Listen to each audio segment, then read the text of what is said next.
حضرت ابن حجر نے الزواجر کے اندر ایک روایت لکھی ہے، وہ فرماتے ہیں جو شخص نماز ترک کرتا ہے اس کو بہت ساری رسوائیاں ہیں۔ وہ کہتے ہیں پہلی بات تو یہ ہے کہ اس کی عمر میں برکت اٹھا لی جاتی ہے، دوسری بات اس کے چہرے سے صالحین کا نور اتار لیا جاتا ہے، تیسری بات وہ کوئی بھی عمل کرے اس کا ثواب نہیں ملتا اسے، چوتھی سزا دنیا پر اس کو یہ ملتی ہے اس کی دعائیں قبول نہیں ہوتی، اور پانچویں سزا اس کے لیے یہ ہے کہ اس کے لیے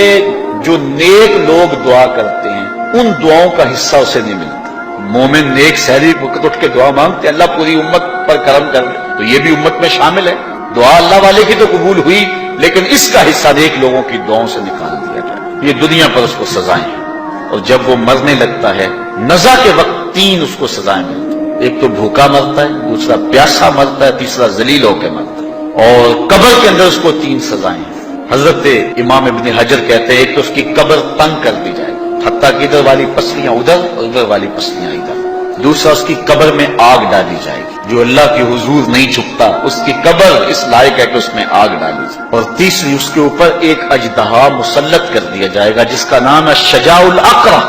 اور جب وہ ڈنگ مارے گا تو 70 گز تک وہ شخص زمین میں ڈگس جائے گا اور وہ مسلسل یہ ڈنگ مارتا رہے گا، اور کہا کہ تین سزائیں اس کو حشر میں پہنچیں گی، ایک تو اس کا حساب سختی سے لیا جائے گا، دوسرا اللہ تعالیٰ جل شانہ اپنے قہر و غضب کا اس پہ اظہار کرے گا، اور تیسری اس کو سزا یہ دی جائے گی کہ اس کو جہنم میں ڈال دیا جائے گا۔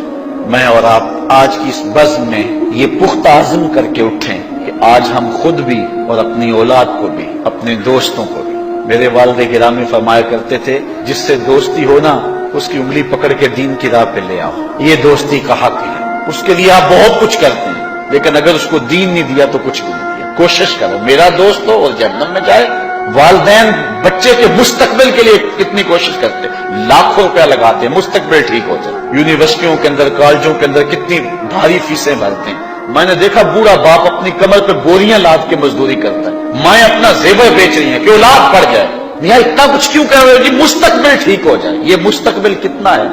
20-25 سال کا، اور جو اصل مستقبل ہے اس کی فکر ہی نہیں کسی، اصل مستقبل تو وہ ہے۔ اللہ اکبر، کسی کا انٹرویو ہوتا ہے لوگ کہتے ہیں جناب دعا کرو کہ اس انٹرویو میں وہ کامیابی سے گزر جائے، میں کہتا ہوں جب قبر میں اترتا ہے پھر کسی نے آ کر کبھی نہیں کہا کہ دعا کرو مشکل گھڑی آ گئی ہے خیریت سے گزر جائے۔ اصل امتحان تو یہ ہے، اگر اس امتحان سے گزر گیا تو کامیابی اور بامرادی۔ یہ تھوڑا سا مستقبل دنیا کا، اس کے لیے ہم کتنے پیسے لگا دیتے ہیں، سب کچھ اولاد کو آتا ہے، ہر شے فرق پڑھتے اور بولتے ہیں، دعائے قنوت بھی نہیں آتی ہوتی، تو ہم اپنی اولاد کے لیے دین کا تحفہ اس کو کبھی نہ چھوڑیں۔ اچھا بعض والدین کی ایک سستی ہے، وہ آتے جناب تعویذ کر دو ہماری اولاد نماز نہیں پڑھتی، کہتے ہیں جی ہماری تو چلو گزر گئی، ہم تو نہیں پڑھتے یہ تو پڑھیں۔ میں کہتا ہوں یہ کیوں پڑھیں جب تم نہیں پڑھتے، تم مجھ سے تعویذ لینے آگے ہو جو تعویذ اللہ کے رسول نے تمہیں دیا تھا کہ 7 سال کے ہوں تو پکڑ کے انگلی مسجد کا راستہ دکھاؤ، 10 سال کے ہو جائیں تو مار کے پڑھاؤ، ان کے سینے میں اللہ کا خوف داخل کرو، ان کو قرآن کی تلاوت سکھاؤ۔ علموا اولادکم ثلاث خصال، اپنی اولاد کو 3 چیزیں سکھاؤ، حب نبیکم، ایک اپنے نبی کا پیار سکھاؤ، وحب اہل بیتہ، رسول اللہ کے اہل بیت کا پیار سکھاؤ، وتلاوت القرآن، اور قرآن کا پڑھنا سکھاؤ۔